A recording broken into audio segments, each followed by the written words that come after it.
tidak menunaikan sholat, ini artinya keimanannya belum diakui sepenuhnya oleh Allah Subhanahu wa Ta'ala. Jelas ya? Halo, kenapa sedih begini? Maaf, saya terlalu cepat nggak? Enggak ya, baik. Jadi dalam poin ini penting pembedanya di sholat. Itulah sebabnya kenapa dari kecil kan, usia sekian, dari mulai 3 ke arah 7 tahun contohkan. Ya, orang tuanya sholat bentangkan sejadah. Kalau bisa, kalau anak sudah mulai suka tuh kasih model sejadah yang anak-anak sukai bentuknya. Ya, dulu ada anak saya senang model mobilan, saya tidak sebutkan supaya tidak endorse gitu ya. Dikasih sejadah dengan pola itu, dia senang tuh ikutin. Kita nggak minta sholat, dia datang sendiri. Ya, nanti setelah mulai 7 tahun kan baru diajarkan dengan baik, diajak ke masjid kalau yang laki-laki. Demikian seterusnya. Ya, mengapa dari awal dituntun seperti itu? Untuk memberikan sebuah penguat bahwa penjagaan iman dimulai dari sejak dini. Ya, tapi di Indonesia saya perhatikan kelasnya sudah advance. Ya, TK sudah manasik gitu. Okay. Itu satu ya. Karena nanti kalau Nabi bilang begitu artinya akan terjadi orang mengatakan beriman tapi tidak sholat. Ya, makanya keras dari awal Nabi katakan bahwa pembeda antara orang yang beriman dengan yang baru klaim beriman itu pada sholatnya. Ya, pada sholatnya. Mengerjakan sholat maka sah status imannya, tidak menunaikan sholat maka bermasalah imannya. Itu poin yang pertama. Yang kedua teman-teman sekalian, ibadah. Kita lanjut ya. Sholat adalah bagian pokok terpenting dari ibadah. Nah, di sini kita akan mulai membuka sedikit rahasia terkait dengan aspek ibadah ini. Teman-teman sekalian, ternyata sholat ini ketika oleh Allah diturunkan dalam Al-Quran, dalam konteks penunaian ibadah, bukan berarti hanya mengkoneksikan atau mengkorelasikan hubungannya dengan iman saja, bukan. Karena saya beriman, saya buktikan ibadah nyembah Allah lewat sholat. Dalilnya Quran surah ke-20 ayat 14. Innani anallah la ilaha illa ana. Aku tegaskan akulah Allah, nggak ada Tuhan yang layak dipertuhankan dan disembah kecuali saya. Fa'budni, kalau Anda telah menyatakan beriman padaku, buktikan keberimananmu dengan menyembah saya dalam ibadah. Bentuknya bagaimana ya Allah? Teruskan ayatnya. Wa aqimis sholata.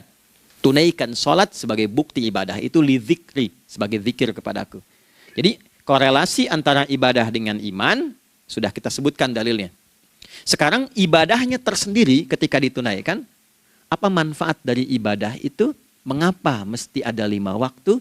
Dan apa turunan manfaatnya dalam kehidupan kita? Kalau kita mengerjakan itu, dampaknya kepada kehidupan kita apa? Nah, inilah indahnya di dalam Islam, dijelaskan dalilnya, diberikan contohnya, diberikan alasannya, dan yang paling indah, diberikan penjelasan dengan detail tentang manfaat-manfaatnya. Ini tidak ditemukan di dalam konsep keyakinan manapun. Kalau teman-teman boleh mau riset silahkan. Ada nggak satu keyakinan agama tertentu yang dari ibadahnya tuh diatur? Cara memulainya, bacaannya, detailnya, manfaatnya, waktunya, sampai dengan hasilnya, sampai kiamatnya. Ini menunjukkan bukan karya manusia. Bukan karya manusia. Kalau karya manusia setiap orang bisa buat itu. Ya, ketika ini menunjukkan bukan karya manusia, maka pertanyaannya dengan cara apa lagi Allah memberikan pembuktian pada kita bahwa Ia Tuhan yang hak yang harus kita sembah. Nah, kalau sudah paham, mari kita rincikan turunan tentang sholat ini. Kita mulai satu-satu teman-teman sekalian dari waktu sholat. Seperti kita ketahui waktu sholat ada 5. Tapi yang sering kita dapati dari yang 5 ini tidak semua orang mengetahui tentang makna dari nama dan pembagian di waktu ini. Yuk kita mulai rincikan. Sholat yang pertama namanya apa? Gak usah khawatir, menang gak dapat hadiah kalau benar. Salah juga keterlaluan. Oke, 1 subuh. Dia satu-satunya nama sholat yang punya 2 nama ya.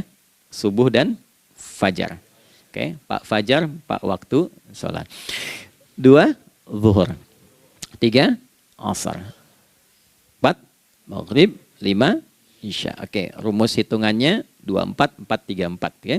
Rumus bilangannya 24, 4, 3, 4. Kalau mau tanya nomor koneksi dengan Allah, 24, 4, 3, 4, 2 subuh, 4 zuhur, 4 asar, 3 maghrib, 4 isya. Oke, pertanyaannya, apa artinya nama itu?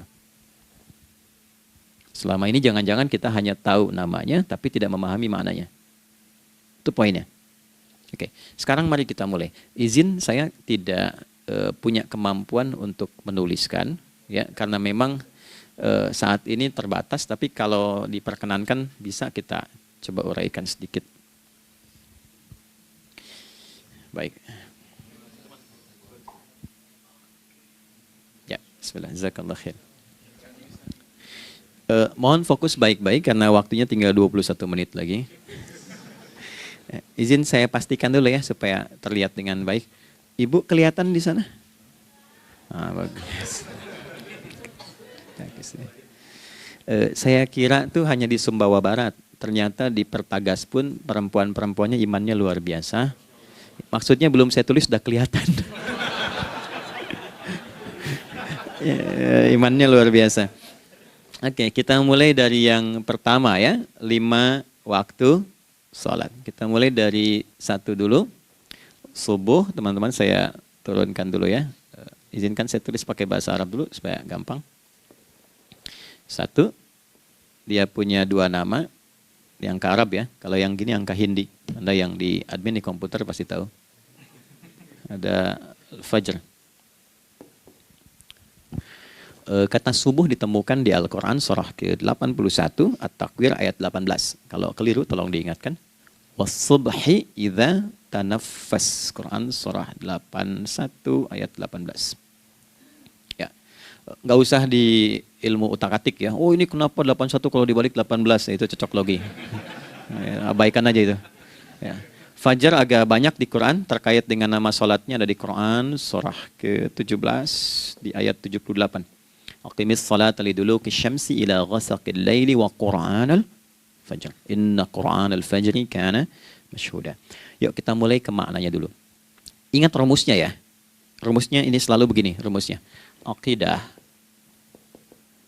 selalu punya korelasi dengan ibadah. Ibadah selalu punya korelasi dengan muamalah, interaksi harian kita.